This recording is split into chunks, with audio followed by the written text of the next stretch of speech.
We are live.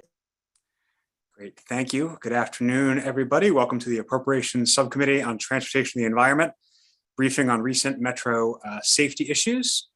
We are joined by the full committee chair, Chair Barnes. Let me turn it over to the chair for any opening comments on his part. Mr. Chairman. Just briefly, thank you, Mr. Chairman. First, thank you, Mr. Chairman Corman, for your leadership on these transit issues over the years. And thank you for letting me sit in. I did think it was important to sit in for a couple of reasons. Number one, as you know, Mr. Chairman, all politics is local, and I do have a green line stop in my district, as well as thousands of constituents who take transit every day. But more importantly, I wanted to just emphasize that not only are these safety issues important to this subcommittee, but they're important to our full committee. And so with that, Mr. Chairman, thank you for your leadership and thanks for giving me a moment. Great. Well, thanks for being here and thanks for making this the first subcommittee briefing of your chairmanship. We appreciate the support.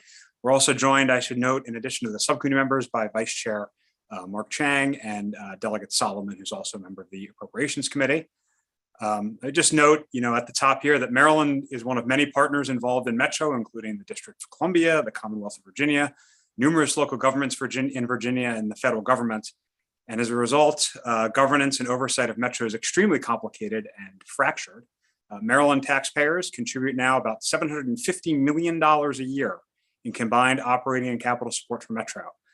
In exchange, in addition to the actual Metro Rail, Metro Bus, and Metro Access service, the state gets 2 full board seats, and the 2 board members, along with their alternates, are supposed to work with the other board members from around the region to oversee and govern the Washington Metropolitan Area Transit Authority. And I would submit to you, as both an elected official and a rider, I was on the system yesterday, I'll be on it tomorrow, that this system is not totally working as it should. The immediate reason we're here today is that despite massive funding increases, increased scrutiny, the creation of the Metro Rail Safety Commission, and at least 13 years of talking about the need to create a, quote, culture of safety at Metro, we can all point to numerous high-profile and ongoing safety crises at Metro. Frankly, riders and taxpayers are all very frustrated. First, late last year, around 1,200 7,000 series rail cars had to be pulled from service because of a problem with wheel sets that could potentially cause dangerous derailments. And worse, some at Metro had apparently known about this problem for years, yet the information was not adequately shared up the chain. Second, in May, Metro acknowledged that it had stopped recertifying rail operators and pulled from service around 70 who had been working the longest without recertification. In explaining the situation, a spokesperson for Metro said, quote, pandemic-related waivers had been issued. But according to the Washington Metro Rail Safety Commission audit of rail operations released earlier this year, they found a number of individuals whose last refresher training was due prior to March 2020, but who had not completed the refresher. And to be clear, March 2020 is before most of us knew what COVID was. The problem was not caused by COVID, although it might have been exacerbated by it, despite the statement of Metro's spokesperson. Third, also in May, the WMSC issued an order on third rail power restoration. The order was necessary because even after instituting a new power desk in March of 2022, violations of safe procedures were identified by the Safety Commission. And the last one's a great example of the problem many of us see with Metro, even when we think we've solved the problem, when the corner's been turned, when the fix has been put in place, it turns out we're right back where we started and the problem hasn't actually been resolved. In 2009, I think before any of us, except maybe Chair Barnes, were in the legislature, a general manager was retiring and the Metro board issued a resolution that said, under his leadership, WMATA was able to, and I quote, rebuild its safety culture. In the power restoration order I referenced earlier, one of the headings is Metro Rail's culture of noncompliance. Any rider can tell you which one of those statements is more accurate. I don't think the problem is any individual. Firing people or switching out board members may be satisfying, and sometimes it might be necessary for immediate accountability, but it's clear from the long history over which we've had numerous GMs and board members that the problems are not with individuals, including the individuals here, who I know are working hard to support the system. I also don't personally buy into the refrain by some to cut funding to somehow punish Metro for these failures. You can't punish an acronym. All that does is trickle down to impact service to the riders. With us today, we have Metro's interim general manager, Andy Off, and I'll just note before taking on this thankless task, Mr. Off is executive vice president of capital delivery, which appears to be a relative bright spot in recent Metro history. We're also joined by WMATA board chair Paul Smedberg, as well as, I believe, Chief Safety Officer Teresa Impastato. And finally, we'll hear from the Executive Director of the Washington Metro Rail Safety Commission, David Meyer. Our subcommittee knows Mr. Meyer because we've included him in our yearly budget oversight hearings for the past 3 years. Thank you all for being here and the work you are doing to try to make Metro work as it should for the region. And with that, I think I should probably turn it over to Chair Smedberg first, though you all can certainly decide your order of presentation. Mr. Chair. Thank you, Chairman Corman, and thank you for inviting me today. For the record, my name is Paul Smedberg, and I serve as chair of the WMATA Board of Directors. I'm pleased to be joined today by the Interim General Manager and CEO, Andy Off, and our Chief Safety Officer, Teresa Impastato. And I will turn the podium over to them soon after I make my remarks. On behalf of the board, I want to express deep appreciation for everything you and your colleagues in Annapolis have done to support Metro. And in particular, the leadership you provided in 2018 as the principal sponsor of Metro's historic dedicated funding. Today, I will focus on how the board provides oversight to address Metro's recent challenges.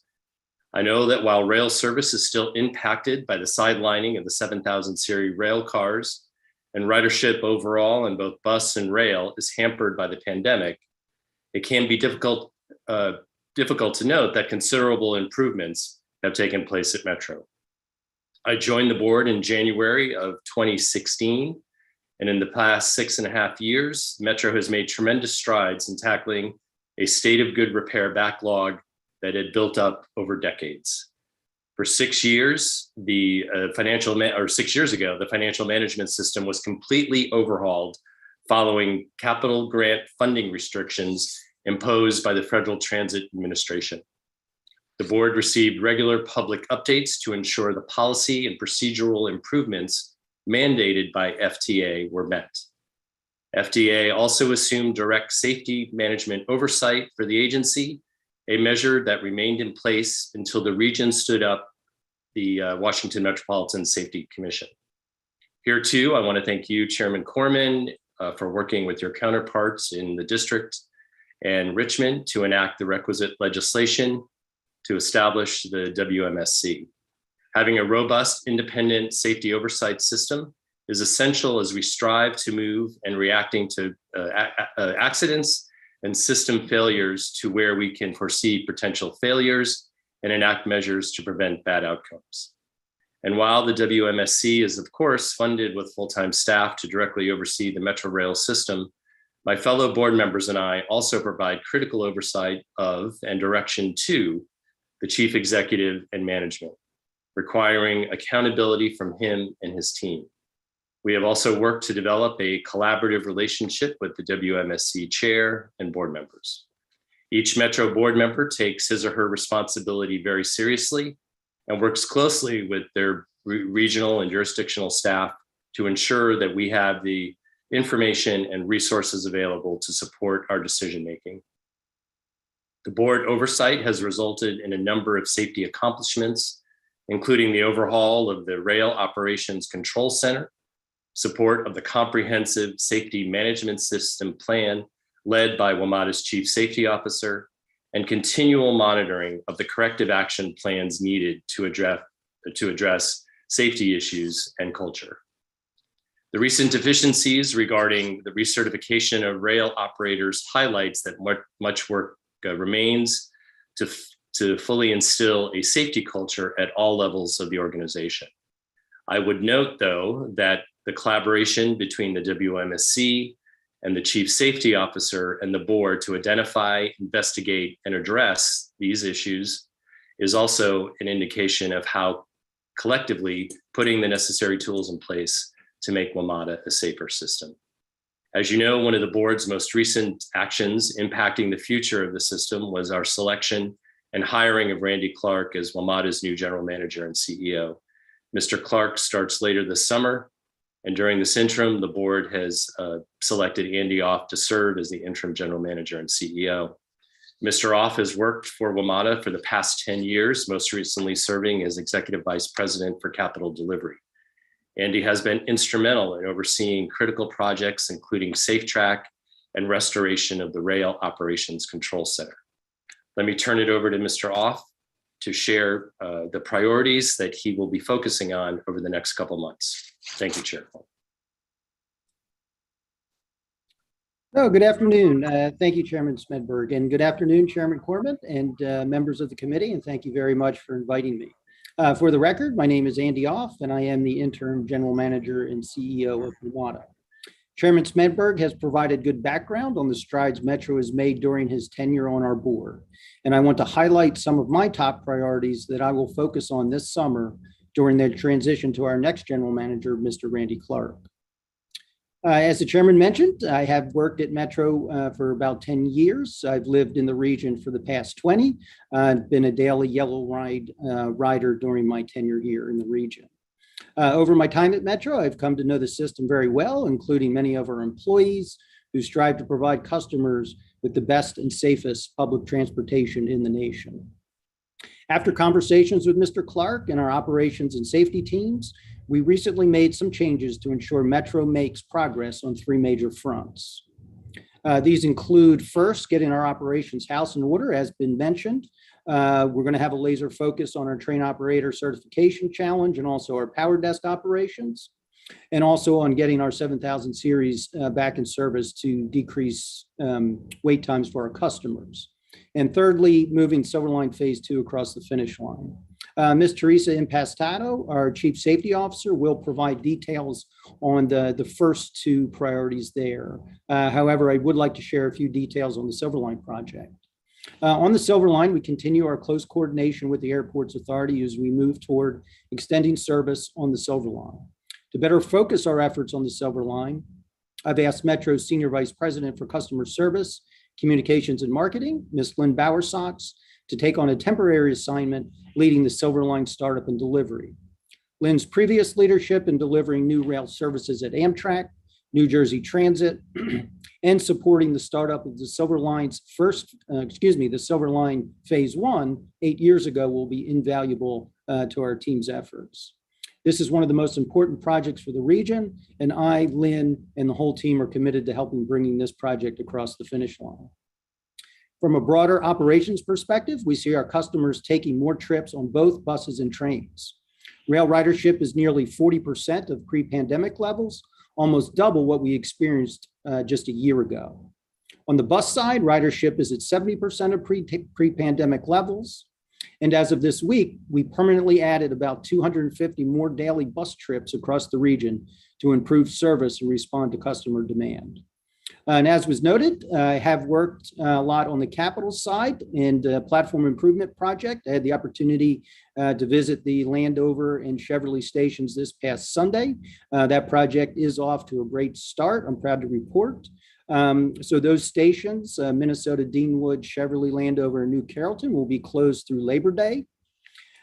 Free bus shuttles are available to serve our customers, and parking is free for riders at the closed stations. I certainly recognize that this type of capital work on the system is disruptive to our riders, but advancing these projects is essential to bringing our system back to a full state of good repair. And I also note that the dedicated funding provided by Maryland, the district, and Virginia is enabling Metro to advance this critical work. So thank you for enacting that critical legislation and for your continued support of Metro. Now, to address some of WMATA's top safety priorities, as previously noted, I will turn the floor over to Ms. Teresa Impastato, our Chief Safety Officer. Teresa. Thank you, Andy, and thank you, Chairman Corman, for the opportunity to testify today. For the record, my name is Teresa Impastato, and I am an Executive Vice President and the Chief Safety Officer of WMATA. To expand upon the comments shared by Chairman Smedberg and Interim General Manager Off, I'll provide further details on Metro initiatives specifically aimed at improving the safety of both our employees and the riding public. I recognize that the return to service of our 7000 series rail cars is one of our riders' top concerns. So let me start with an update on that topic. Last month, we installed the first automated inspection system that will help us test 7000 series rail car wheel sets in near real time. This was the first of 6 automatic wayside inspection systems we are installing across the rail system, providing redundant inspection capacity on each of the 3 main lines: red, green and yellow, and blue, orange, and silver. With the first installation completed, engineers are now working on configuring, testing, and commissioning the system. Then the remaining 5 inspection systems will be installed after that. As part of this effort, we've also received concurrence from the WMSC for the manual portion of our 7000 series return to service plan. Currently, training and testing of our workforce on these new procedures is now underway. Once our workforce has mastered the new process, we will begin to see the first 7000 series trains in service for customers later this month.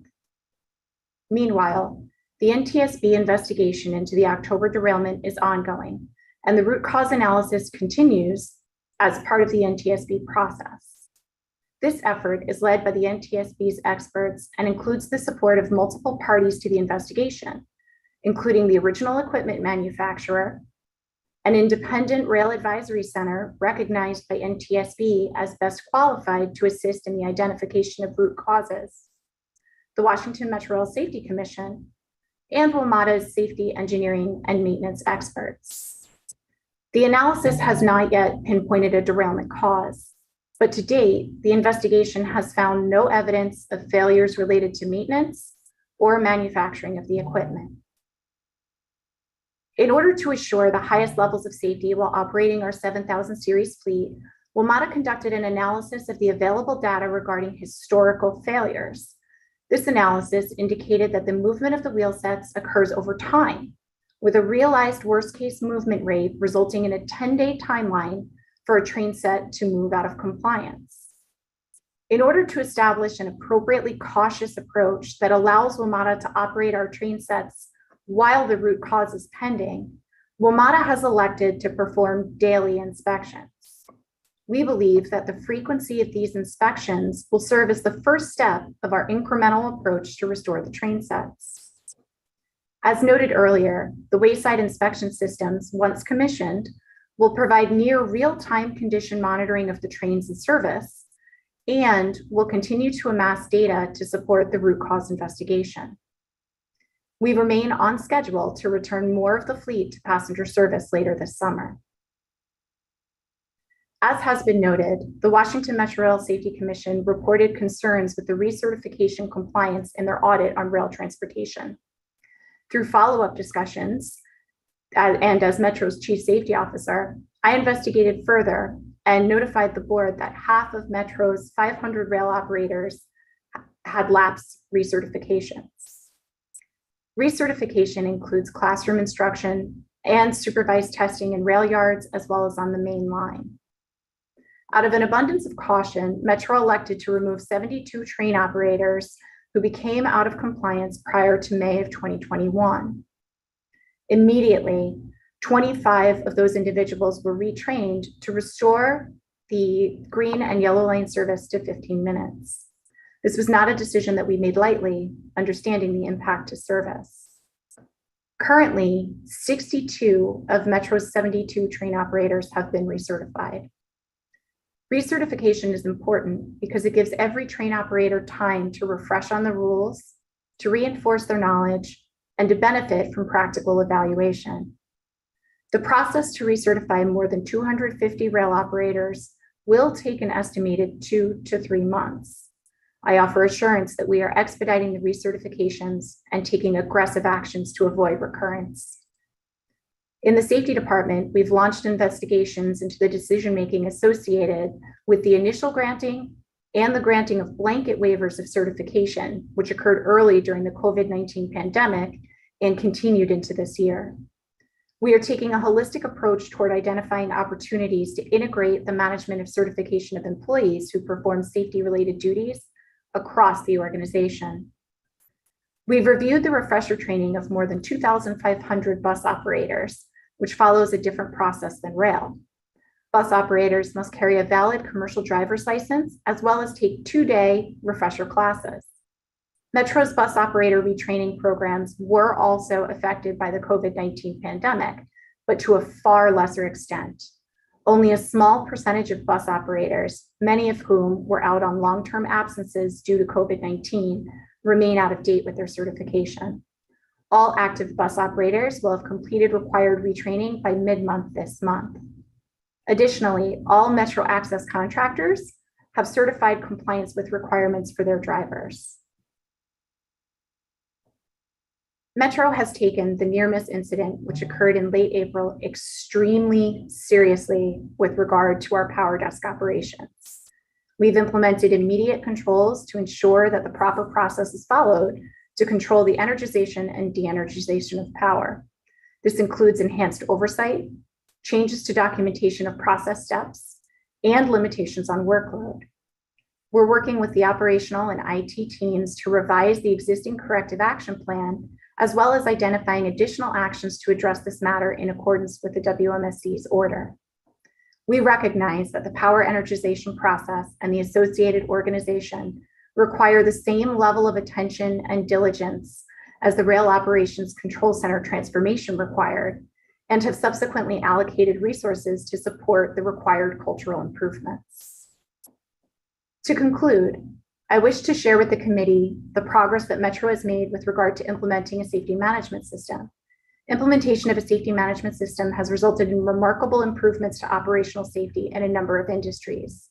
Implementing an SMS at Metro will transform the organizational risk management paradigm from reactive to proactive. Metro has received approval for its agency safety plan from the WMSC and has developed a detailed multi-year strategy to achieve the aspirations of the plan through the creation of business processes, tools, instruments, and oversight mechanisms. Metro's implementation has been carefully planned and is being diligently managed to ensure transparency as we turn rhetoric into reality. We recognize that the successful implementation of our SMS requires confronting uncomfortable truths about the maturity of Metro's culture of safety and working to address significant shortcomings in our processes in order to create an environment where we enable and empower every member of Metro to make the best decisions while establishing accountability for our immutable core values. Thank you again for your support of Metro and the opportunity to address these issues today. We are glad to answer any questions that may be placed before us. Thank you. Before we get to questions, I'd like to actually hear from the Safety Commission. Mr. Mayor. Sure, maybe I should test my microphone. We can hear you. Oh, good. Thank you, Chairman Barnes, Vice Chairman Cheng, and Chairman Corman for inviting me to discuss the WMSC's independent safety oversight of the WMATA Metro Rail system. The WMSC's oversight work has identified safety issues in which Metro Rail is not following its own safety processes. We also continue our work related to overseeing Metro Rail 7000 series return to service plan and participating in the NTSB investigation into the October 12th derailment. During the last few weeks, notable work has included use of uncertified train operators and Metro Rail's repeated bypassing of redundant safety procedures when restoring high voltage power. Regarding Metro Rail 7000 series return to service plan, the WMSC communicated to Metro Rail on May 19th that we had no technical objections to the plan that Metro Rail submitted that afternoon. Metro Rail is required to follow all aspects of its plan, including frequent back-to-back measurements, careful control of the rail cars, determining the required number of personnel across the Metro Rail organization to execute the plan, training all these personnel, and making the necessary IT changes to carry out the plan. The plan specifies that there'll be no more than 8 7000 series trains in passenger service each day. That's a maximum of 64 rail cars. Metro Rail's return to service plan does not include the use of automated wayside inspection systems, or AWIS. This is the group of automated systems that was referenced a moment ago that Metro plans to install in the hope that they will provide accurate, reliable, and consistent safety information that would potentially allow Metro Rail to reduce the frequency of manual inspections while maintaining the same level of safety. When Metro Rail has additional AWIS information, data, and evidence, and an understanding of the specific processes and trained personnel needed to effectively use these systems, we expect that they'll propose revisions to their plan, and will carefully consider any such proposed revisions. WMATA developed its return to service plan in accordance with the WMSC's December 29th order, which was our second order related to the removal of the 7000 series rail cars from passenger service. In both instances, we issued an order after Metro Rail put rail cars into passenger service that did not meet its own safety requirements. The orders applied only to the use of 7000 series trains in passenger service, which allowed Metrorail to continue to use the trains for testing and training. Going forward, Metrorail is required to submit any proposed changes to its plan for WMSC review and acceptance prior to implementation. Regarding Metrorail's use of uncertified train operators, Metrorail acknowledged publicly last month that about half of its train operator certifications had lapsed, and that it was removing certain train operators from service to focus on the issue. Those operators initially removed from service were the operators whose certifications had expired a year ago or longer. The WMSC supports Metrorail's actions that provide for the safety of Metrorail riders and workers. Our audit of rail operations issued in early April identified that Metrorail is not meeting its operational refresher training and recertification requirements. This audit also found that elements of Metrorail have a culture that accepts noncompliance with written operational rules, instructions, and manuals. After issuing that audit, the WMSC learned and communicated to Metrorail leadership that Metrorail had stopped train operator certification entirely. This meant that rather than catching up, the number of uncertified train operators was growing even larger. The WMSC communicated the seriousness of this safety issue to Metrorail, and we're pleased that the Chief Safety Officer and Metro Board are now aggressively addressing the matter. This is an example of the way the WMSC raises information to Metrorail and provides Metrorail with the opportunity to act to improve safety. The WMSC provided similar information to Metrorail prior to issuing our May 17th order regarding Metrorail's improper third rail power restoration. Metrorail is continuing to put personnel at risk of serious injury or death by repeatedly bypassing safety redundancies and power restoration procedures that Metrorail has deliberately designed for the safety of its employees, contractors, and first responders. The WMSC observed this in safety events that occurred in April and May of this year that put Metrorail personnel at risk of serious injury or death. These events provide further evidence that elements of Metrorail have a culture that accepts noncompliance with written rules and procedures. These deviations from safety requirements have occurred both prior to Metrorail's implementation of a new power desk and since Metrorail launched the new desk in March 2022, which was intended to prevent these deviations. This includes the initial circumstances identified by the WMSC in a May 12, 2020 finding, additional circumstances the WMSC identified in January 2021 that circumvented interim safety procedures, and new circumstances the WMSC identified under the power desk that launched in March 2022. In each instance, we explained to WMATA the safety deficiencies and the serious risk to Metrorail personnel, and we required immediate safety improvements, as well as long-term changes. However, Metrorail's safety efforts have not yet been effective, and personnel continue to ignore processes and procedures that Metrorail intended to make the system safer. Consequently, we issued our recent order. The WMSC also oversees Metrorail's safety certification process. Perhaps the highest profile project right now is Silver Line Phase 2, the extension to Dulles Airport and Loudoun County in Virginia. We've been conducting our oversight for this project on an ongoing basis since we were certified in 2019, and we've now moved into the final stages of our work. Due to our communication with Metrorail and the Metropolitan Washington Airports Authority over the last 3 years, Metrorail and MWA are working on or have completed mitigations to address each issue that is currently known. Of course, we cannot provide a schedule for our future work because we work at the pace of Metrorail and MWA. We will continue to review their work on an ongoing basis and will raise any issues as they're identified. Our work includes regular meetings, document reviews, and site visits so that we're prepared to provide our concurrence once Metrorail and MWA demonstrate that they've completed all safety requirements specified in their processes and procedures. Our concurrence that Metrorail has carried out its safety certification requirements is required before passenger service begins. Our proactive safety work includes open and ongoing communication at all levels of the Metrorail organization.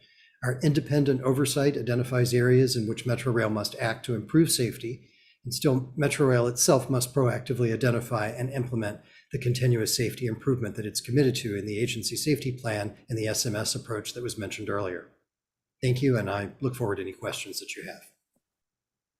Thank you very much. I just want to note for my colleagues, since we're less familiar with the Silver Line than people on the other side of the river, that that's not the WMATA is not in charge of building the Silver Line. That's being constructed by MWA. They just have to take delivery of it. So that's part of what the discussion's been about. I know there are a series of questions. Let's start with Delegate Lewis. Thank you, Chair. And I want to thank all of our guests for coming and having this conversation with us. I just want to start with the fact that, like you all, we are committed to the safety of our riders and our workers in the system. So we appreciate your time. I'm going to start right with, so on October 12th, it seemed that train car 407 derailed at least 3 times from what I was able to read. At least once was at Largo Station, which is in my district, and another time at Arlington Cemetery, which is 15 miles away. And my question to start is, what's the protocol for operators communicating issues such as derailments when they occur? And is there any automatic feedback loop on the car itself to our control? If you could just explain that a little bit for us. Sure, Delegate Lewis, I'd be happy to answer your question. Metro Rail does require any operator that has an unusual occurrence during the span of their operations to immediately report the issue to the control center. Should an operator, that would include a derailment, a collision, or anything that's occurring on the right of way. Noting that the investigation is still ongoing, the car which derailed was not the car that the operator was occupying at the time of the prior derailments. I will defer to the NTSB with regard to what the investigation has found regarding the operator's actions. So I guess to answer part of the question then, though, it is up to the operator themselves to report back if something happens.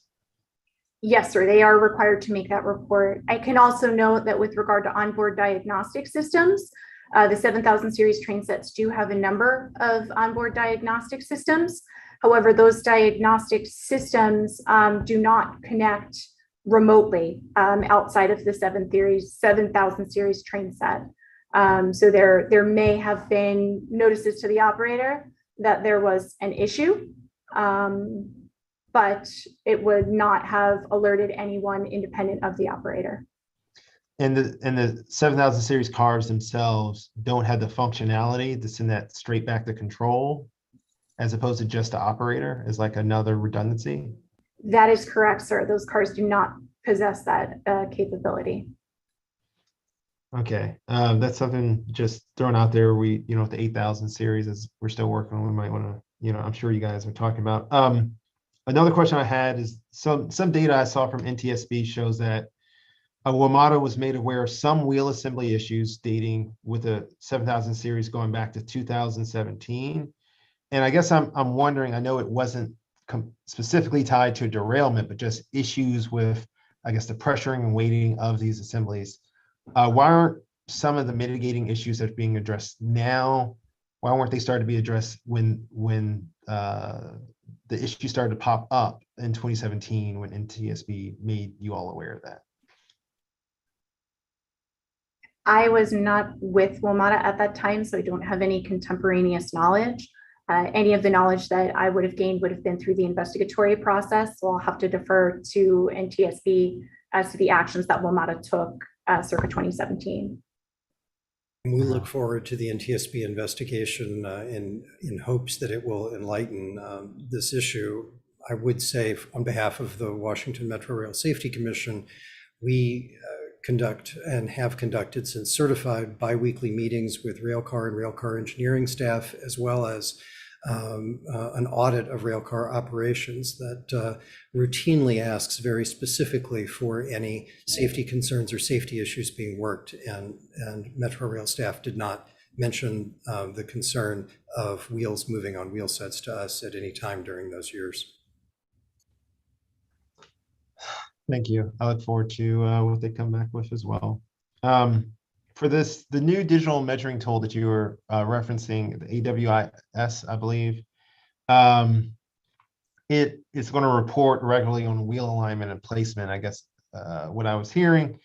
I guess if you could explain for a little bit to me, one, how does that functionally work as a car goes by? And, that the data, the measurements that's taken, who does that sent to? Or kind of going back to my earlier question, is it sent to the operator again, or is it sent to control or to you or someone higher up? Certainly. So the current configuration of the AWIS system includes a wayside installation of a number of measuring devices. As the train approaches the system triggers, shutters open, blowers blow to ensure that there's no dust or contamination, and they'll take real-time measurements utilizing laser-guided devices as well as video apertures. Those measurements will be recorded and analyzed via some proprietary algorithms and sent to a remote location utilizing the communications infrastructure backbone of the current metro system. The information will be reported in near real time as trains traverse the system. There will be no feedback loop to the operator of the train. This will actually report back to the back office. It is currently Metro's intent that we will have dedicated staff individuals monitoring the output and measurements of this system in real time, who will be empowered to take appropriate actions should they receive any type of alert or criterion that requires action be taken. All of that will be included in our phase 2 of our plan after the units are commissioned. The exact alarming criteria, who receives them, and what the required remedial actions are. But there will be no direct notice to a train operator from the system itself.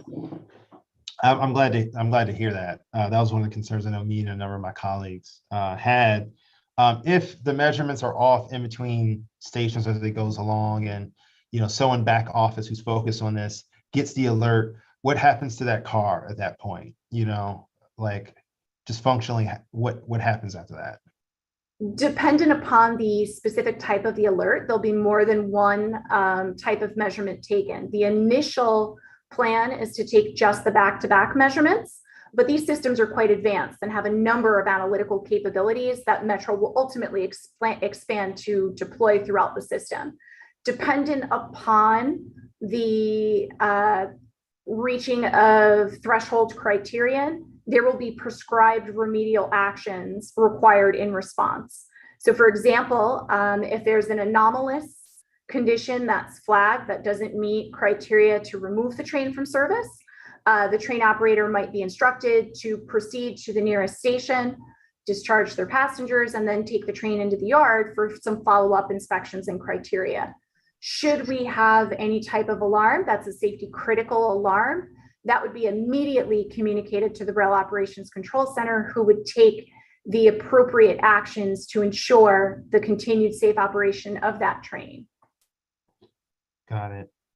Just say, if I may, on behalf of the WMSC, that the plan that's approved and going into effect now does not include this automated wayside inspection system. We look forward to reviewing all of the details exactly that you're asking, Delegate Lewis, in a future revision to a plan, so that we would be able to offer our acceptance of that down the road. I'd be very interested, and I'm sure my chair and others would be, in reviewing that. Why were only SITs I think secured for the system? Like, are they super costly? I'm just wondering why SITs, Certainly. So the decision for the configuration for 6 essentially arose from a desire for us to have redundancy in the systems. These systems are not commonly in use in the rail transit industry, but they are in use in railroads. The systems require very specific geometric configurations for installation. So there are only certain areas of the system that would be hospitable for these types of wayside monitoring systems to be installed. It's not uncommon in freight rail installations for trains to travel hundreds of miles between these systems. So Metro Rail's deployment of the 6 systems are strategically located to ensure effective redundancy on each of our lines. So in the event that we would need to have a system be paused or temporarily taken offline for maintenance or system upgrades and refreshes of software, we would still have another system taking near real-time monitoring measurements of each train that passes over it during the service period of the day. Okay. Chair, I only have two more questions. Transitioning to the 8,000 car series that we know are coming up, I'm just wondering, like, what are we doing, right? Knowing that we're going to bring on, this new high-tech version to make sure that safety is front and center. Because, as you all know, the 7,000 series was so much of the fleet, and having to take them off has caused a lot of delays, right, for riders and consternation. So what are we doing with the 8,000 series with the knowledge that we've gathered over these last couple of years as it relates to safety? Absolutely. So we're acutely aware of the impact to our customers of the 7,000 series trains and are working to incorporate as much resiliency into the specification and design of our 8,000 series train sets to avoid any risk of recurrence or fleet-wide defect. We're applying the lessons that we've learned throughout the procurement and commissioning of the 7,000 series train sets, as well as the lessons that we're learning as we move forward and progress in the fact-finding phases of the investigation. We're informing potential design reviews and design and testing requirements for the acquisition of the 8,000 series train sets by the lessons that we've learned cumulatively with all other fleets. Yeah, if it's possible, like I said at the beginning of my questioning, for the alerts that would go to the operator to go to some back office or the control center, I just think that would be key. My last one is, I know we had to reintroduce some of the outdated 3,000 series and whatnot to help with schedule and service. And I was just kind of wondering, as it relates to safety, because, we moved from them because we were ready for something that was safer, more high tech and whatnot. With bringing them back in to help with the frequency of trains and everything else, like, what's the process of ensuring those are just up to the standards and actually meeting those standards for safety while we were waiting for the 7,000 to come home? I mean, I'm glad that we still had some available, but I was just thinking, with them being older, frankly, how safe are they for our riders at this point? Absolutely. So while the 2,000 and 3,000 series cars were stored during really the heights of the pandemic, when service was reduced, Metro did perform additional maintenance work and overhaul work on those cars. You may have noticed that a lot of carpeting was removed. You may have noticed that there's been some interior refreshing. All of the mechanical and electromechanical components of the cars were continuing to be inspected and maintained. Prior to restoring a 2,000 series or a 3,000 series rail car to service, it underwent a rigorous inspection to ensure that it was fit for duty, and continues to undergo those ongoing inspections and maintenance protocols in order to assure the maximum level of safety for our riding public. And do we see them exiting, once the 7,000 are back, or are they back for good now that you've kind of recommissioned them? So I defer to Metro's long-term fleet planning experts, but I do think for the foreseeable future, depending upon ridership trends, we may have some intermixing of 2,000 series, 3,000 series, 6,000 series, and 7,000 series, especially as we progress towards more finite identification of the root causes of the derailment and any required corrective actions that need to be taken. But I will say it is ultimately Metro's goal to transition to a 6,000 series, 7,000 series, 8,000 series fleet as soon as possible in the foreseeable future. Thank you, Mr. Chair. And thank you, Teresa, for answering my questions. Thank you, Doug. Lewis, let me just ask a couple of follow-ups that his line of questioning triggered in my mind. First of all, one of the benefits of the 7,000 series was how infrequently they were breaking down, how long we could keep them in service. Metro, not that long ago, was touting that compared to the older rail cars. So how are the older rail cars holding up on that front? That may not be a question for you, Ms. Impastadio. That might be a question for the interim general manager. I'm not sure. Yes, sir. And sir, I do know that the 2s, 3s, and 6s do not perform as well, mean distance between failure, as the 7,000s. I do not have that precise number available now, but we can definitely share it with yourself. Thank you. That'd be helpful. I appreciate it. And are there remaining cars in storage that you can call on if you need additional capacity, or have you tapped every available or potentially available rail car at this point? Sir, I would need to get back to you, and Teresa may be aware, I believe there are some 6000s with the coupler overhaul that we still have available that are working its way through that process. Great. And so when you refer to the coupler overhaul, that was a previous safety issue that was identified where the cars were decoupling, and the 6000 series was also entirely pulled out of service, if I remember correctly, or was it a subset of the fleet? That's correct, sir. It was the full fleet. Right. So both the 6000 and 7000 series rail cars have had to be pulled entirely out of service over the past couple of years. Yes. Yes, sir. Okay. I think there are additional questions. I'll turn it to Delegate Solomon. Thank you, Mr. Chair. And thank you to Chair Barnes for helping to put this hearing together, and welcome in your new role. We'll miss you on the E&E committee. And I just want to thank everybody from Metro and WMSC that are here today. We appreciate your service. And we're here today, I think, because as you've heard from other speakers, really care about safety and making sure that we have a system that's that's functioning properly. I'm just really disappointed. I was a frequent Metro user when I worked on Capitol Hill, and before COVID, when I was going more into center of DC for work. And I'm really proud to have the red line basically running through both ends of my districts. I've got 5 stations smack in the middle of my district. Delegate Corman and I can fight over who has the Bethesda Metro, depending on what side of Wisconsin you're on, as well as Silver Spring, which is a stone's throw from my district line. So it's not only critical, obviously to the economic vitality of our region, but it's really critical to my constituents. And I think getting us to our overall goals of reducing traffic and reducing greenhouse gas emissions means we have to have a functioning rail system.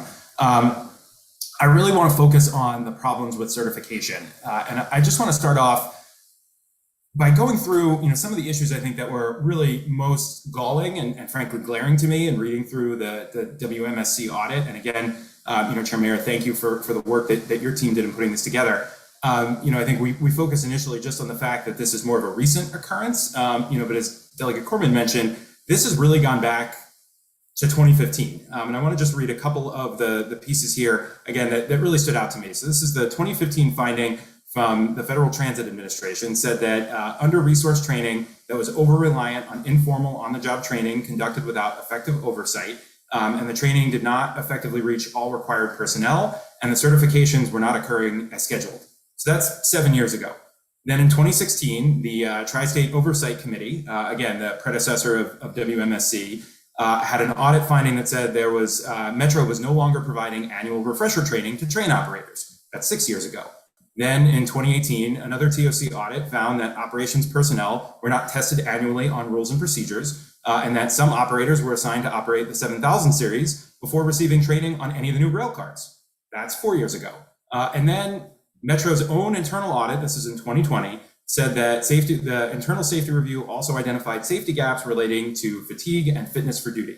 So this is, again, year after year after year. And then obviously we get to the present day where your own staff said, first of all, we shouldn't have been granting waivers, and there was no checks and balance in place, and those waivers shouldn't have been granted beyond the 30-day period initially. And I think, Ms. Impastato, you said that those waivers were granted actually up until the audit said up until December of 2021, but it sounds like they were still in place even for earlier this year. And then beyond just the recertification issues, with the train operators, as we've identified, 26% of station managers were also lacking in their refresher trainings. There's issues apparently with training of rail supervisors. And then apparently even the trainers didn't have the right training to train the staff. So it again is systemic for literally 7 years, at least, the reports that we have. So I guess the first question that I've got, and this is sort of a broad one, and Ms. Impastato, I know this isn't on you, so maybe I'm going to direct this to General Manager Off and to Chair Smedberg, who have been with the system for a long time. Why has this been allowed to continue for 7 years? I mean, again, we'll address sort of the front and center issue with the current waivers, but why hasn't anything been done over the last 7 years to address this?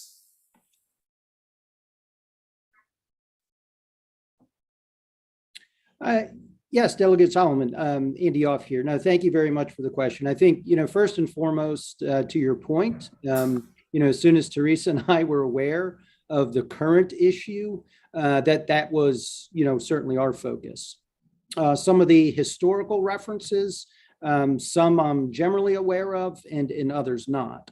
But what I would say is, we know that we have a long road to hoe here, and it all starts with people. There are people coming and going, from our organization, literally daily.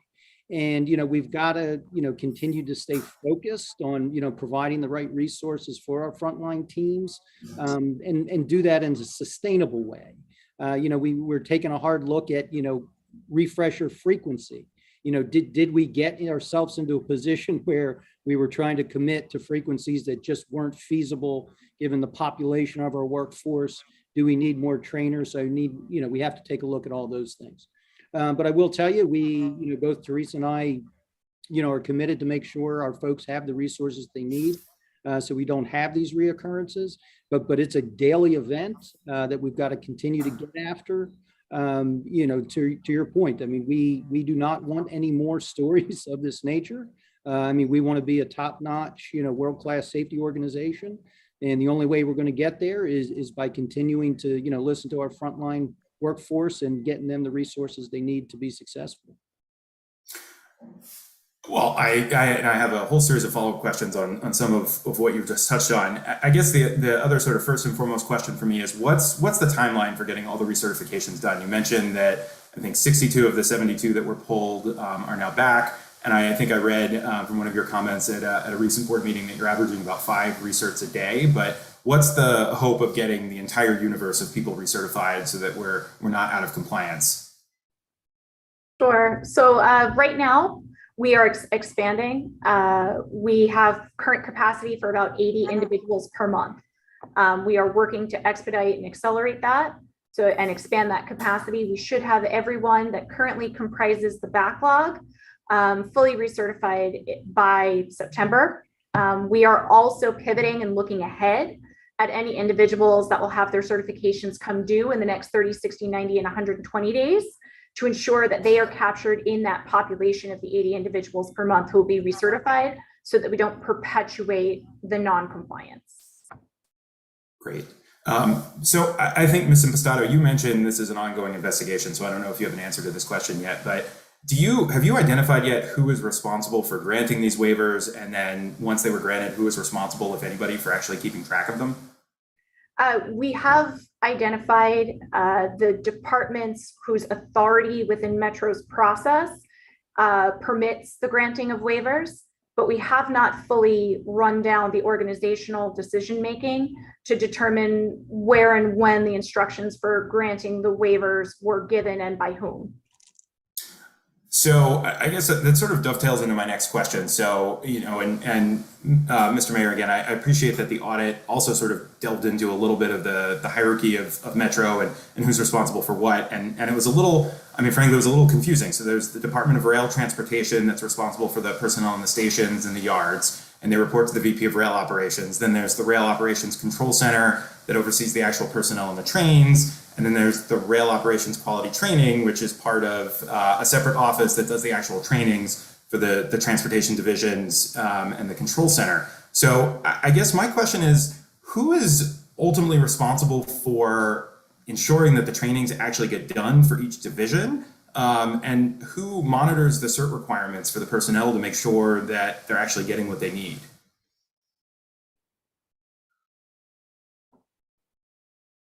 I'm not sure if you were directing that question to me or to Metro. I think for organizational responsibilities, I'll defer to Metro, but I will say, as long as I am muted here, that each of our audits contains a section on organizational responsibilities. And speaking very personally, I find that section in each of our audits the most complicated and confusing to write and to read, because Metro's organizational structure is complicated and it is confusing. And in my opinion, it often leads to more than one department having overlapping or unclear responsibilities that may be an underlying cause in some of the activities going undone. And that concerns me, and very bluntly, I think it's something for the incoming general manager to take a hard look at. But as far as answering your specific question, who's directly responsible, I think Metro's got to speak to that. Thank you, Dr. Mayer. I do concur with your assessment. As we are investigating, we are determining that there are organizational complexities that appear to have been contributory, and largely the training and certification process at Metro is decentralized. There are different departments responsible for training than those responsible for certification. In this instance, the department responsible for providing the training reported up to the Senior Vice President of Business Practices and Operations, and the department responsible for performing the practical exams and certifications reported up through the Rail Transportation Senior Vice President. Well, thank you. And Chair Mayer, again, appreciate you saying that. It makes me feel better that I wasn't the only one that's confused by reading it, and appreciate your work in trying to untangle it. Ms. Impastato, you touched on, that you were notified originally for this problem through the audit. And again, grateful that we had the audit process in place.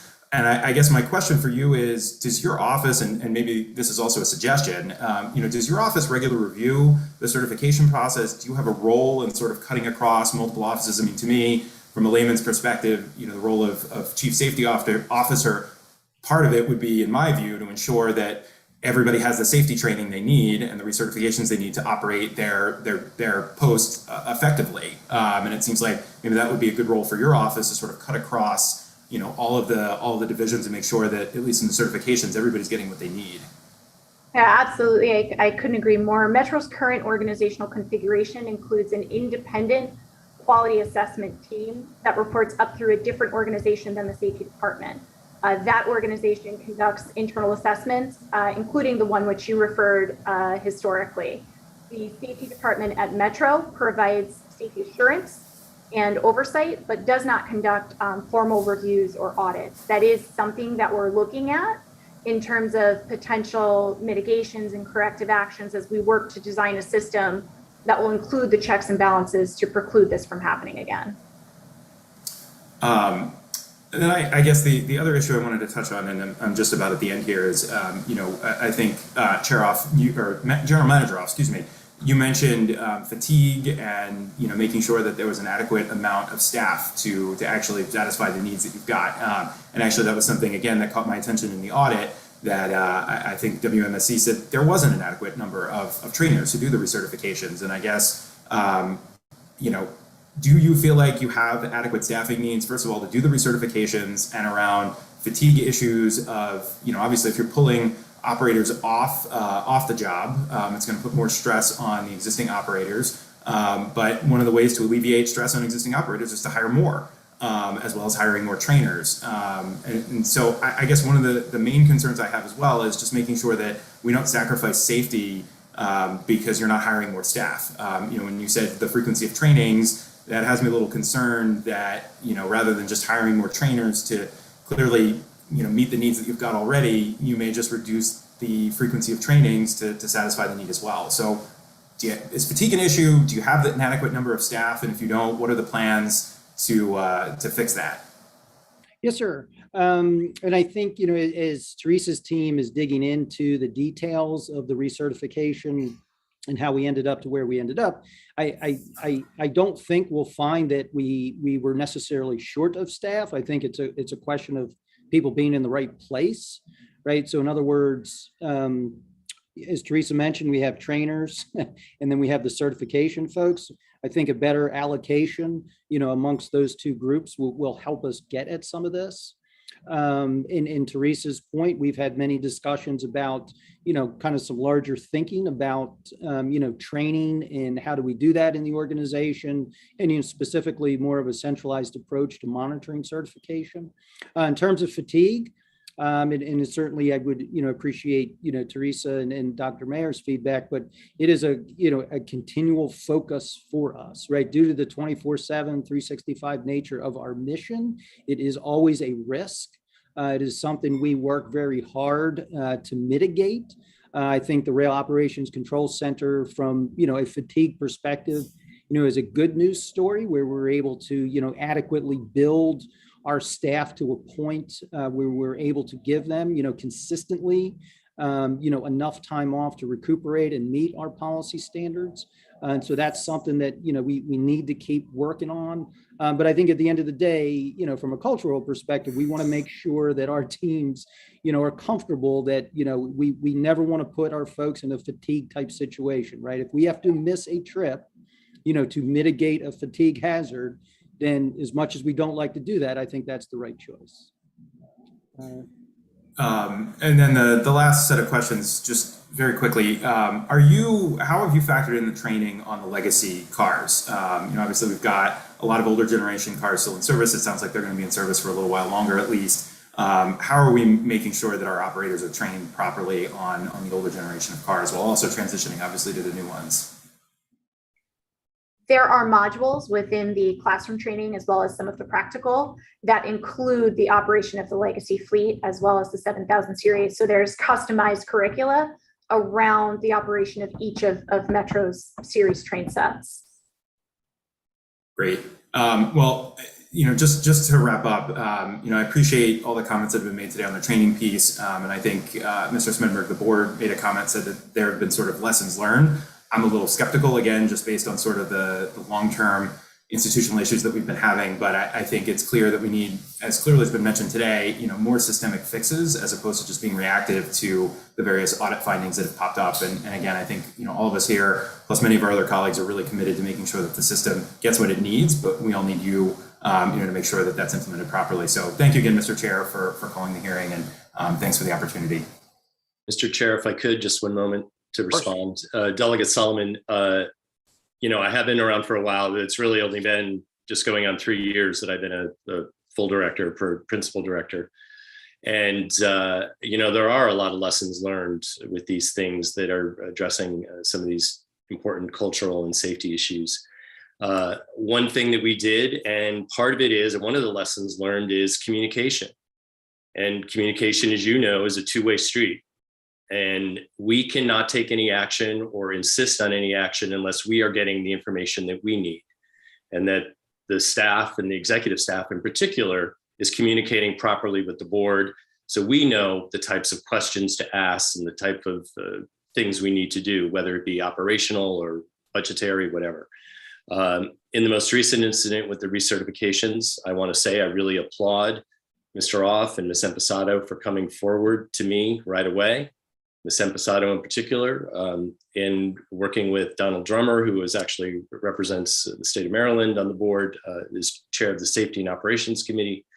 We are insisting a full report back to address some of these issues that we now see in terms of reporting, communication, whose responsibility it is, what type of oversight does Ms. Empasado and her team have over these key recertifications and other types of functions, quite honestly. So, I think there are going to be a lot of lessons learned here, but I think the team we have in place, and particularly with our new general manager coming in, who was a chief safety officer himself in a prior role, I think we're going to see a lot of quick action and working with the union and others to see that happens. Right. Well, you just hit on, I think, one of the key challenges, which is that the board doesn't know what it doesn't know, right? Just like any of us. And right. Figuring out how to have a board that is eliciting information and not just reading things in the Washington Post or from WMSC audits, I think is going to be really important to build confidence, because as I tried to suggest up front, other oversight is extremely fractured. We really rely on the board to provide the oversight. There is no governor or legislative body that really oversees Metro directly. That's the job of the board. I'd like to ask a series of questions about the improper power restoration order, and I'm not sure if that's best directed to Mr. Off or Ms. Empasado. So you can tell me who the right person is.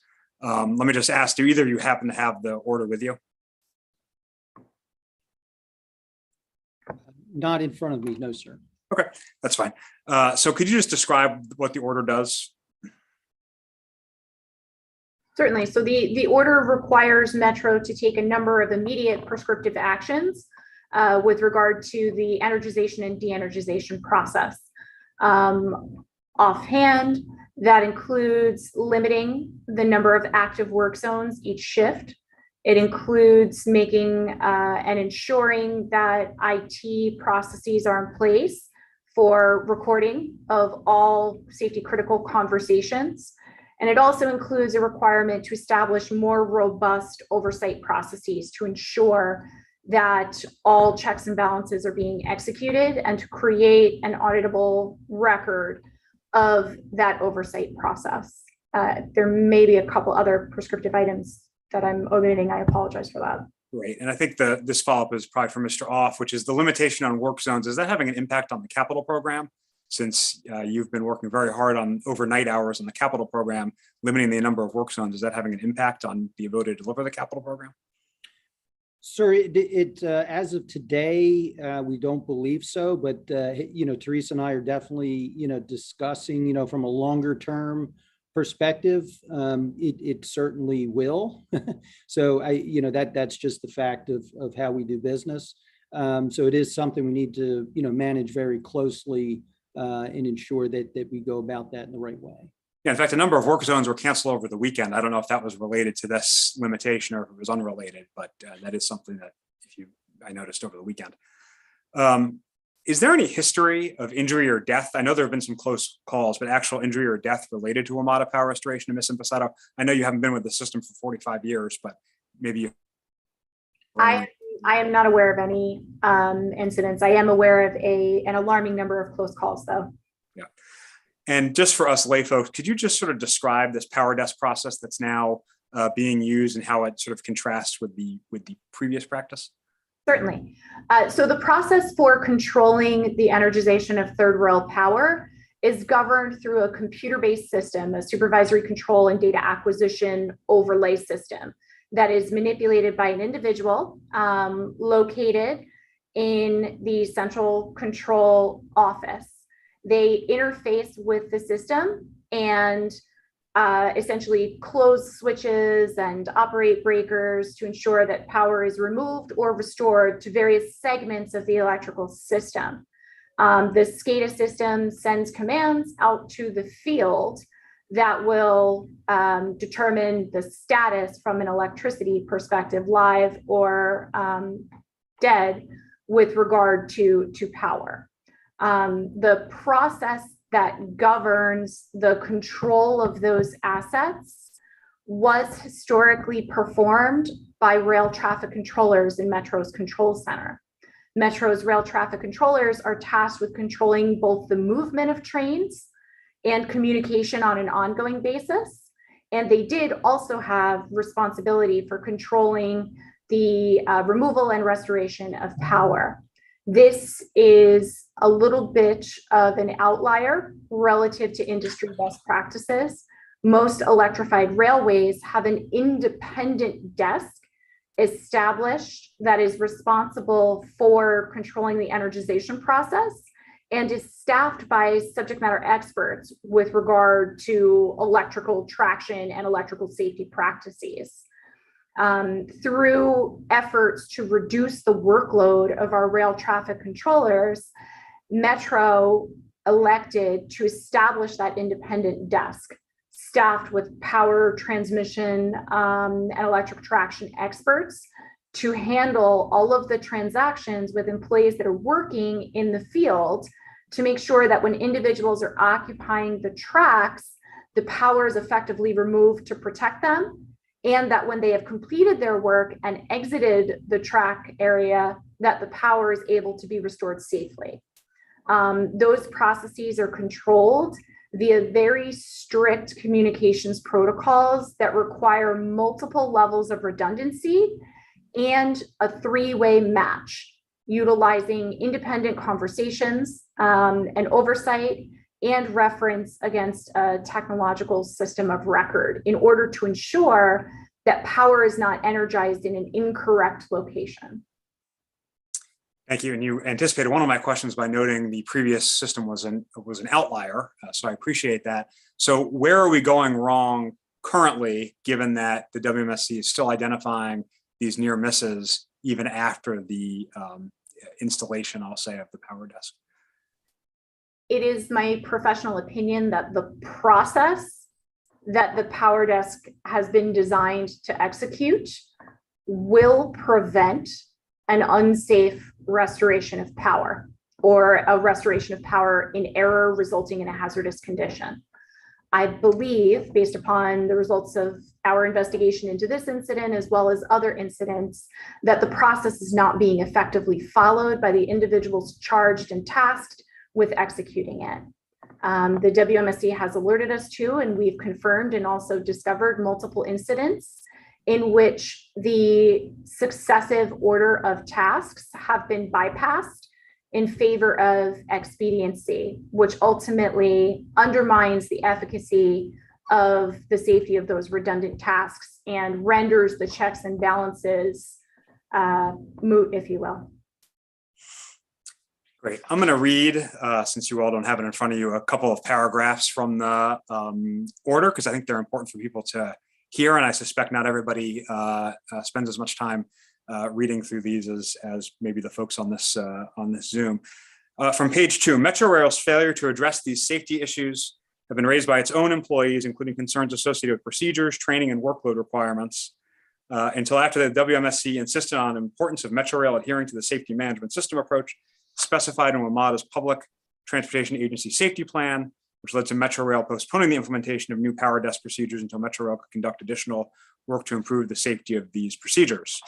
Page 3, the safety events described below demonstrate the same type of shortcutting of critical safety procedures has occurred under this new power desk as the WMSC identified and communicated to Metrorail prior to the May 2020 finding regarding premature, rushed, and unsafe third rail power restoration, and as the WMSC identified and communicated to Metrorail in winter 2021 that Metrorail had not identified or acted upon on its own. In each case, Metrorail personnel made up their own actions and shortcutted procedures rather than following the redundancies deliberately engineered into the process for safety. Page 9, and this is under a heading that reads Metrorail's culture of non-compliance. The investigation into the April 26, 2022 event, even at this preliminary stage, provides further evidence that elements of Metrorail have a culture that accepts non-compliance with written operational rules, instructions, and manuals. Page 13, despite these safety deficiencies and the serious safety events that occurred, Metrorail submitted documentation to the WMSC on April 27, 2022, of a vote by the Safety Certification Review Committee approving a final power desk safety certification verification report. So I guess my question about this is, how do you respond to these paragraphs, most of which involve actions that took place after the power desk was stood up? And how can any of us have confidence with all the references to culture that we've heard during this briefing?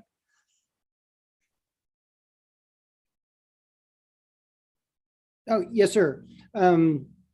I'm sorry, but no, I absolutely agree. And I think, that is what we are trying, to stay focused on. I think, and just to note when the ROCC transformation began and the power desk operation was split, we feel that, a lot of the same, tactics, techniques, and procedures we used to improve the morale and the culture and the environment in the ROCC, we intend to apply those same practices to mitigate what we're learning about the power desk.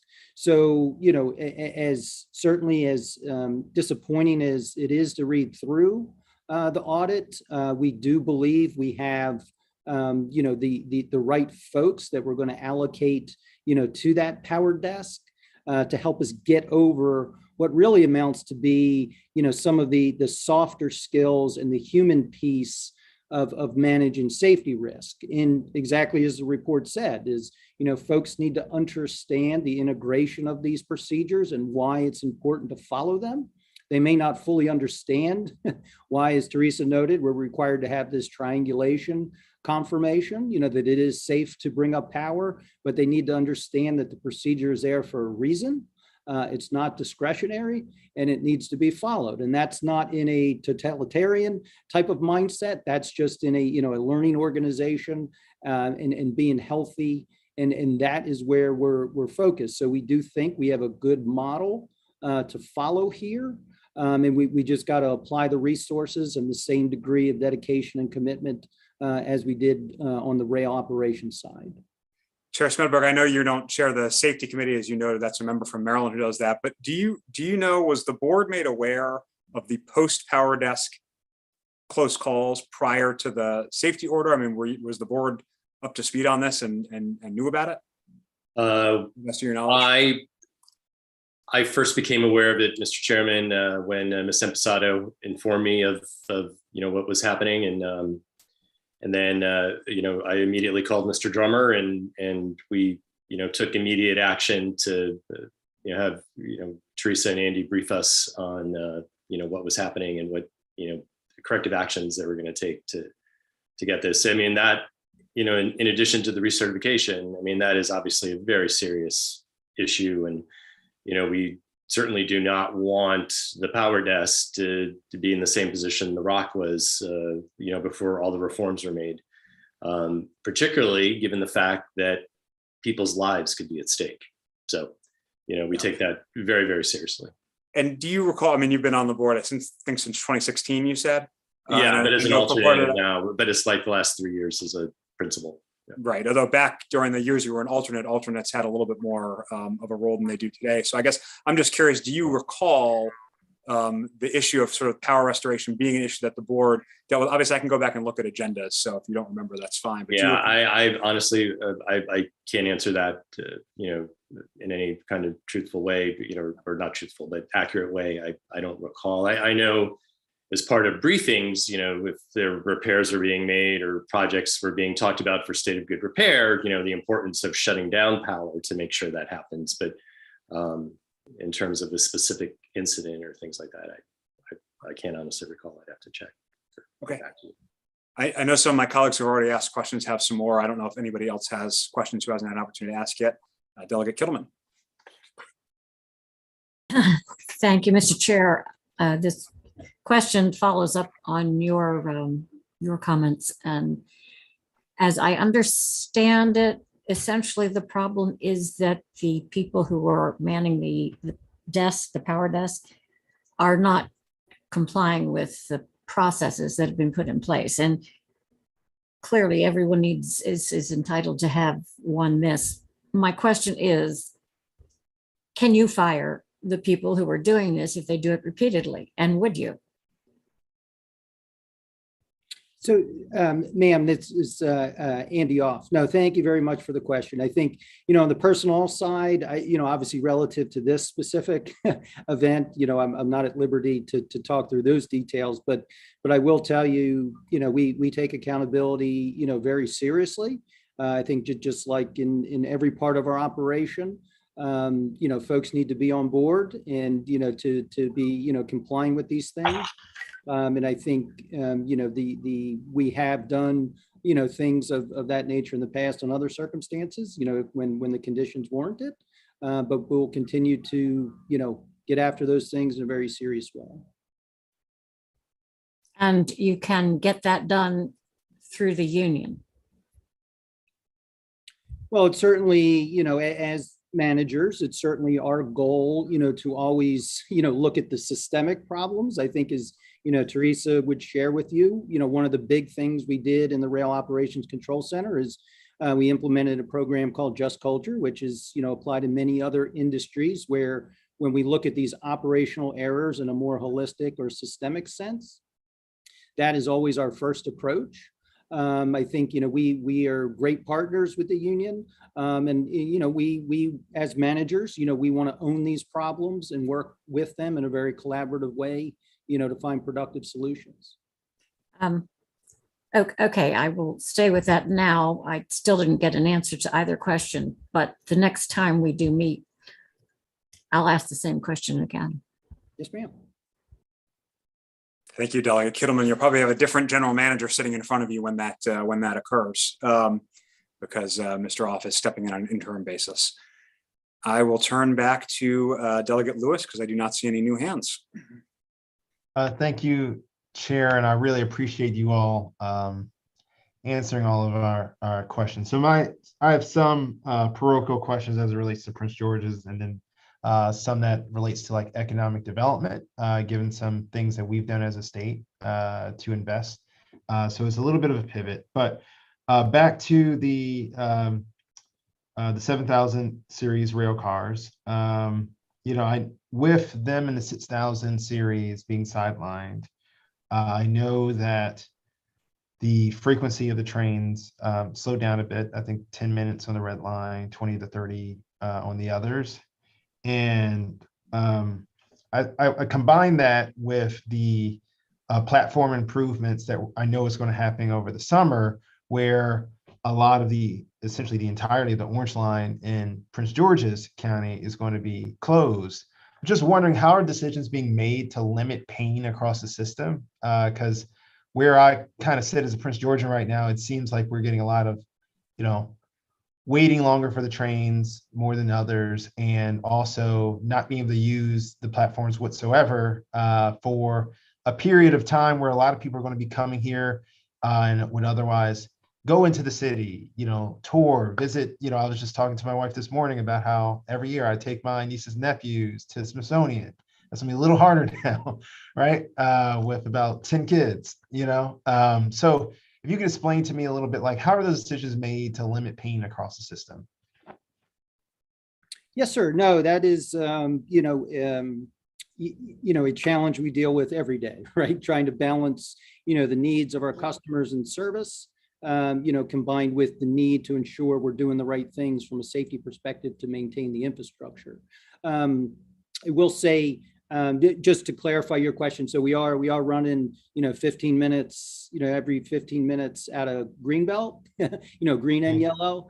So we do have, a train about every 7 or 8 minutes, out of that station. Of course, Largo, between blue and silver, every 10 minutes. So, and I was up there this past weekend, and the bus shuttle was, running well. And obviously there were a lot more people out there than I expected to see. And, did have some conversations with them. It did seem like they were, generally pleased. We had all of our, ambassadors out and helping. So just some backdrop on that. But I mean, no, to answer your question, frankly, it's the never ending balance of trying to make sure we're doing the right things, from a safety perspective and maintaining the infrastructure and delivering service. I mean, obviously we exist, to move, and connect communities, but we've got to be able to do that safely. And really the foundation of delivering safe service is our infrastructure. So we can never let that, overcome, our desire to deliver better service. We have to stay focused, on the fundamentals there. I will say, sir, just so you're aware, we do, we have a lot of other projects, going on, south of the river.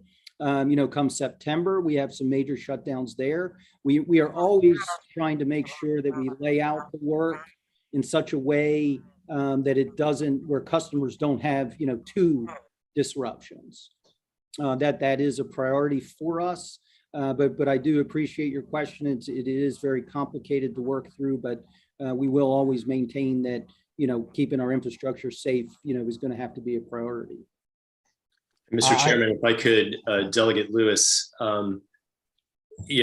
we experienced similar things the last couple of years on the Virginia side, and we have another shutdown, as Mr. Off just said, on the yellow and blue lines south of 14th Street again. But this just highlights the important work that you did, Mr. Chair, and others for the dedicated funding for state of good repair and capital projects, because these were projects that were neglected for decades, I don't know how they prioritize things in the past, but moving forward, we are taking advantage of the dedicated funding and other grant opportunities and federal funding to really catch up on as many of these state of good repair projects and capital projects, as we can. And so we have fewer and fewer disruptions moving forward, and actually implementing and having an actual regular maintenance program, as opposed to fixing things by, with Band-Aids and dealing with them as they pop up. We'll actually have regular maintenance, program in place, and have now for the last couple of years. I really appreciate that. I'd be remiss if I did not bring that up because my district, I think much like my colleagues, the entirety of the Blue Line in Maryland is in my district, as well as Suitland Station, which is the Green Line at the southern tip, and on the northern half of my district exclusively use the Orange Line. So these changes, I hear it on all sides from the constituents. Well, I You hear know- you, Delegate, because mine is the yellow line, and this is our third shutdown now for months Wow. at a time. Yeah. And a lot of the workers, live in my district. Yeah, I know. Yeah. Yeah, ATU 689 is headquartered in my district. Matter of fact, President Jackson is a neighbor of mine. I can walk to his house. We talk over coffee often. And I know in addition to the leadership, you all have a dedicated workforce, and we all want to keep everybody safe. I bring up these concerns not just for general riders, because we know a lot of the workers use the system to get to work downtown as well. The other question I had, kind of tangential to this, it was more on the economic development front. So I have in front of me you guys' 10-year strategic plan for joint development. And I don't know if the pages aren't, actually they are numbered. So on page, and I know you don't have this in front of you, but yeah, on page 33, it kind of lists I guess the stations that's targeted to be under contract for improvement. And I know you guys make these plans based on the projections that you have, but I just want to make aware, in case you all did not see, that the state of Maryland is investing $400 million to the Blue Line corridor, which is a priority of our county executive and a lot of us here to revitalize essentially that area along Central Avenue.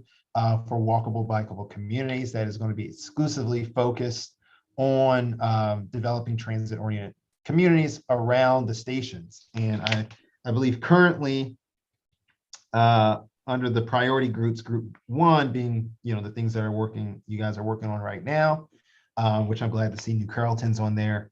The others for the Blue Line are much later on in group 3. And I just wanted to flag that in case that changes the timeline a bit. If you know that there's dedicated funding to the tune of $400 million that could possibly help with some gap for joint development, that my chair, Ben Barnes, really led on making sure that we secured. But I just wanted to flag that because we are really trying to revitalize this community. And you all own a lot of land along there. And I just want to make sure you all are aware. Thank you, Chair Corman and Chair Barnes, for giving me time to ask questions. Great. Thank you, Delegate Lewis. Delegate Solomon. Find my unmute button there. Thank you, Mr. Chair. I will be much more brief. I'll just tag on to Delegate Lewis's comments. You're probably not the best folks to really be talking about this right now, but would love maybe a follow-up conversation offline. I know Charlie Scott is here on 2 of the development projects in my district. The White Flint project, which I know Chair Corman has been incredibly deeply engaged on, and we were able to bring some money back for Montgomery County for some of the infrastructure upgrades there. And then obviously the Forest Glen station is probably one of the most likely candidates for transit-oriented development. Redo, it's basically a giant 5-acre parking lot that is obviously on top of a metro station, right down the street from what we hope will be a soon-to-be revitalized business district on Georgia Ave in Montgomery Hills, and very, very, very close to a couple of Purple Line stations when that gets off the ground. So we'd love to have a follow-up conversation on longer-term plans there. And we've made a lot of progress on the Montgomery Hills upgrade. We recently got $1 million from federal earmark for work on that. We know that the state is committing to fully funding design and hopefully some right-of-way purchases and construction on the redo of that stretch of road there as well. I guess the only question that I've got, and Mr. Off, I think this is probably going to fall to you because I think you'll still be general manager when these contracts come up. So I know there've been some ongoing issues with paratransit in the region, which obviously is really important to people with disabilities and seniors in our community. And I know there's 3 paratransit contracts that are are expiring, I guess, on June 30th. The call center in Hyattsville, the Hubbard Road Transdev Center, and I think the Transit Center in Fairfax with Transdev. So just sort of curious, I know there have been some driver shortage issues that have been exacerbated by the pandemic, but just sort of curious what the long-term plans are for the driver shortage as well as dealing with the contract issues that again are going to come due, I guess, in about 30 days. Today's the 1st of June. No, thank you, Delegate Solomon. Unfortunately, I don't have that information, readily available, but we will definitely coordinate with, our access department leadership and provide you with a, prompt response there. Very important to us too. and definitely owe you an answer quickly. Great. All right. Thank you, Mr. General Manager. Thank you, Mr. Chair. Thank you, sir. Great. Thank you, Delegate Solomon. I'll ask a few final questions unless anybody else has any questions. Okay. I guess I'll address this to Chair Smedberg, and I'll just be blunt. Do you think the oversight and governance of WMATA is working? I do, sir. And I think if you talk to your representatives from the state of Maryland, the changes that we have made over the last couple of years, and since I've been chair anyway, after some things that took place and change of leadership 3 years ago, we've established a formalized committee process where staff is working closely with the two major committees, the Finance Committee and the Safety and Operations Committee. We've seen, we've highlighted some of the successes that have come about because of that collaboration and communication. We have set agendas for the meetings now. Things are not as ad hoc as they used to be in the past. And we're being more strategic. Last 2 years, we've had a strategic retreat with the general manager and some key staff. That, I think they had some version of that maybe in the past, but now it's truly more of a strategic retreat and looking forward. And we've implemented work plans for each of the committees moving forward. And honestly, I think it's important for the appointing jurisdictions or the people responsible for those appointments that they appoint people who are going to be engaged, who are not just sitting on the Metro board because they want to sit on the Metro board. And I think honestly, the group we have now, Mr. Chair, is engaged. We have a diversity of experience for people who have FAA experience, people who have had FTA and consulting and extensive experience in the transportation and transit industry. We have someone who is a transportation planner and development expert and really understands that and is an advocate locally. So it really has developed into a good working group. A lot of, I know it's easy and we understand, the complaints that come our way, but there's a lot that happens that people don't see. And I think the changes that have been made, if you ask staff and if you ask some people who are really, in the know, like with the WSTC and other organizations, I think they would recognize that there has been a real significant change. It doesn't mean we still don't have some work to do in terms of the, like you said earlier, we only know what we know. So we do have some ideas and reforms that we are definitely going to implement. And I've already been talking to the new general manager or the incoming general manager about that. We've been working closely with Andy and Teresa to make sure that some of these changes are already happening.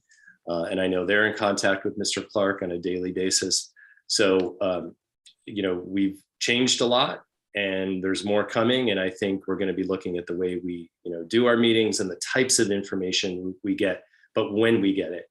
But a lot of, a lot of things have been changed, over the past, 2.5 years. So it's your view that the board members have adequate access to WMATA staff and expertise to help your decision making? Yes, I do. Okay. And you think the board receives adequate options, not just plans from WMATA staff? Yeah, I think that's one of the things that we'll, probably work on, a little bit more in terms of timing and again, getting, being up to date and not everything, in the past, things were coming to us at the last minute. I mean, it's part of the nature as it is when you're, in session and, having other hearings, but, it's something that we're going to work on, but it has improved, quite a bit. It really has. Besides dollars and the 3 or 4 specific safety issues we discussed here today, can you name 2 or 3 other challenges WMATA is facing that the public may not be fully aware of? What's next? Well, I think long term, I think we've got to really have a serious discussion at some point about, is the financial model that currently exists at Metro, is that sustainable, into the future? Given this region's growth, given the understanding that Metro is one of the major foundation blocks of this region's success, how are we going to realistically fund, Metro moving forward? I think, is the current financial model one that is going to sustain the organization, decades into the future? You're well aware of the stress that's on your trust fund to fund MATA and all the competing interests. On the Virginia side, the localities pay a lion's share of that, even at a 3% cap. There's a lot of stress right now, and being able to fund those subsidies. They're going to do it. People understand the investment that has been made in Metro and are not going to walk away from Metro. But I think that's something that down the road we're going to have to really have a really good discussion about. And then how will people, given the new work patterns and given how people get around the region, how are we going to design a system that is going to be best for our riders? We're seeing, in the past, it was 9 to 5, Monday through Friday. Everyone was coming into the core, essentially. Now we're seeing people using it reverse commutes to the, Tysons and out to Dulles and up, the red line, into Montgomery County primarily, and hopefully into Prince George's County soon, Delegate Lewis. But, people are using the system differently. We'll be looking at the system differently. The younger people are committed to Metro. Very few we're seeing in a lot of the close-in suburbs and in the district. Younger people and younger couples don't have cars. They rely on transit, whether it be bus or rail. So those are two sort of big challenges. What is Metro going to look like when it grows up? And so, we've got, a lot of work ahead of us. And, I think those are two things that are, certainly top of mind for us. And I think, with the new general manager, internally, what is Metro going to look like? You and others have touched upon some of the issues. Is Metro organized properly organizationally? Less silos and making sure that people are, responsible for the things they should be responsible for. And there is that good kind of communication. Thank you. Let me direct my last question to both Ms. Impastato and Dr. Meyer, which is, what are 2 or 3 things Metro can specifically do to improve safety? And I would just say, please don't reference culture. What are 3 specific things Metro can actually do besides change people's culture? I'll defer to Dr. Mayer if he wishes to go first. I'm not sure I can talk about Metro safety without talking about culture. I hate to dodge the issue, but the Metro has spent a significant amount of energy and effort over the past few years working on technical safety challenges. At the time that the FTA took over direct federal safety oversight of Metro, there were concerns with arcing insulators and infrastructure-related derailments. To Metro's credit, there's been an extraordinary amount of effort put forward toward those safety challenges, and they largely have been ameliorated. We need to make sure that they stay fixed, but that's for a different day. Right now, what we see across Metro are issues that do relate to people and culture, whether that's organizational design, communication across organizations, the importance of following the procedures as they were designed and written. I really do think that is critical for Metro in the future. I guess perhaps to this isn't a specific safety fix, but I've been a Metro watcher professionally for at least 20 years. And it's really critical for Metro as it fixes something to work to ensure that it stays fixed. But that's, again, it's not an engineering kind of thing. It's a people and culture kind of thing. It's a procedures kind of thing. It's an internal audit sort of thing. It's important for Metro to do the work of proactively identifying the safety issues. Metro is developing and improving its capability to do that. It's important for Metro to be able to tackle the safety issues, and Metro just on the train operator certification issue, we're seeing Metro able to tackle that issue. What's critically important for Metro in the long run and in the future is ensuring that those things that get fixed stay fixed, so that Metro can really focus on continual improvement rather than continual remediation of stuff that's already been handled. Ms. Impastato? So I believe that Metro's singular most valuable asset is its workforce. And that the most impactful thing that Metro can do to influence the state of safety moving forward is to first and foremost recognize that the workforce will be the sole determinant of success relative to any safety improvements we wish to make, whether they be engineered or whether they be process and individual driven. Metro needs to invest in our workforce to create the type of environment where we have a system that incentivizes and enables the best decision-making possible and holds individuals accountable for the outcome of the decisions they're making within the system. Thank you. Well, I thank each of you again for being here and your work. I mean, the suggestion from some of you has been that we've turned some kind of corner, and if we've turned a corner, we've run into a wall. So I'm not sure why that's being articulated the way I've been hearing it, but I appreciate the effort everyone's trying to put in to make the system better. Thank you again to all the members and colleagues who are here, Chair Barnes and the Speaker's office for authorizing this briefing. And I think you can expect some follow-up in addition to some information you already told us you'd be able to get us after this briefing. So thank you all again for being here. I believe, unless there's any announcements to anybody, with that, we are adjourned, Mr. Chair. Thank you. Thank you, Mr. Chairman.